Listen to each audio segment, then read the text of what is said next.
মাদ্রাসার কেন্দ্রীয় মসজিদে যে পহেলা রমজান থেকে প্রথমে 10 দিন, আবার 20 রমজান থেকে শেষ 10 দিন যে কোরআন শিক্ষার কোর্স পরিচালনা করা হলো, এর মধ্যে যারা আমরা শিখেছি কি পদ্ধতিতে এই 20 দিনে কোরআন শরীফ শিক্ষার কোর্সটা আমরা শিখলাম, তারই শুরু থেকে শেষ পর্যন্ত প্রতিটা সবক পুনরায় আবৃত্তি করা হবে। কেমন?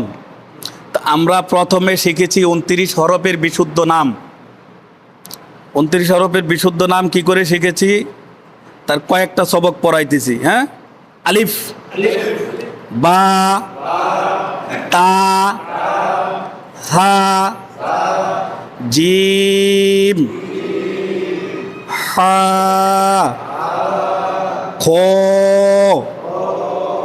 দাল, লাল, র, ঝা,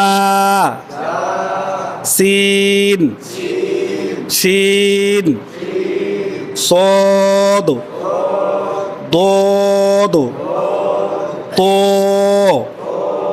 ল, আইন, গাইন, ফা,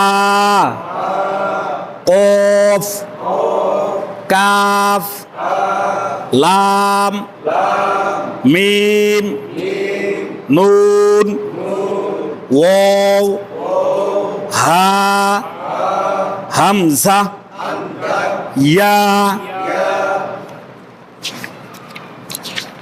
29টি হরফের নাম শিক্ষার পরে 29টি হরফের মধ্যে 16টি হরফ আছে যেই হরফটা এক হরফের সঙ্গে অন্য হরফের উচ্চারণকে পার্থক্য করতে হয়, তাকে বলা হয় তামিজি হরফ।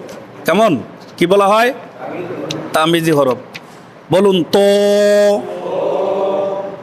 তা, ল, লাল, জিম, জা, সদ, সিন, কাফ, কফ,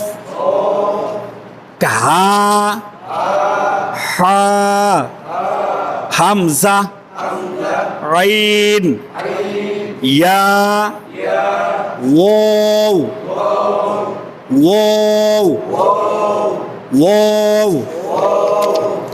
এরপরে 29টি হরফকে বিশুদ্ধ উচ্চারণ শিক্ষা করার জন্য 3টি হরকত চিহ্নকে শিক্ষা করতে হয়। কেমন?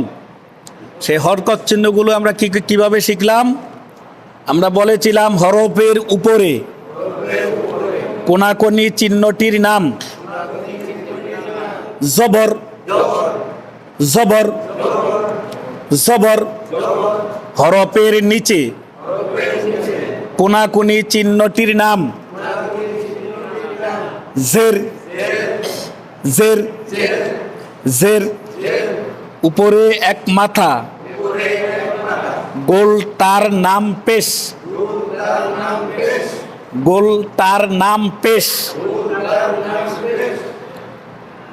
জবর, জের, পেশ। এক জবর, এক জের, এক পেশ। এক জবর, এক জের, এক পেশকে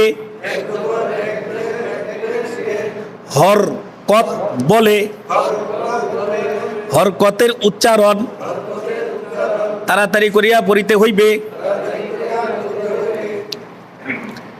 এই চিহ্নটির নাম জজম, জজম, জজম। এই চিহ্নটি শুধু হরফের উপরেই থাকে, নিচে থাকে না। একটা মাত্র চিহ্ন জের ব্যতীত কোনো চিহ্নই হরফের নিচে আর থাকে না, বাকি সব হরফ চিহ্ন উপরে থাকে। কেমন? কোন জজম? এখন বলুন আলিফে জবর, জের, পেশ, জজম। আলিফে জবর, জের, পেশ, জজম